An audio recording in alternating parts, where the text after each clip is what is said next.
The United States Department of Energy now embraces the narrative that COVID originated from a lab leak in China. Of course, this directly contradicts what the NIH director and evangelical leader Francis Collins told us.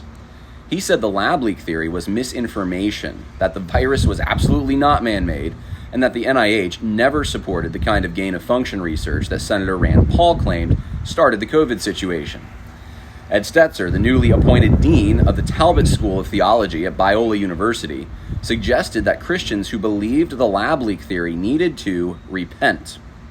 Joe Carter, writing for the Gospel Coalition, said the lab leak theory was outlandish and connected with QAnon. He went on to accuse Christians of slandering Anthony Fauci by spreading misinformation. The New York Times ran a piece last week also admitting that the mask mandates did nothing. This piece is, of course, about 3 years too late to aid Christians in the pews who resisted the draconian lockdowns, mask mandates, and clot shot push. But it is never too late for pastors and Christian leaders to apologize for weaponizing Jesus' command to love your neighbor and Romans 13 against their own followers. It was almost universal among Christian leaders to buy into the COVID hype. One evangelical Presbyterian pastor in my local area suggested to his congregation that they were participating in murder if they did not follow protocols. Every last one of us had to come to terms with the fact that this was not a matter of our religious rights. It was not about bowing to political pressure. It was about caring for people. It was a matter of being committed to caring for people. It was never a matter of fending off fear versus watering down our witness. It was always a matter of mitigating a form of murder. Murder.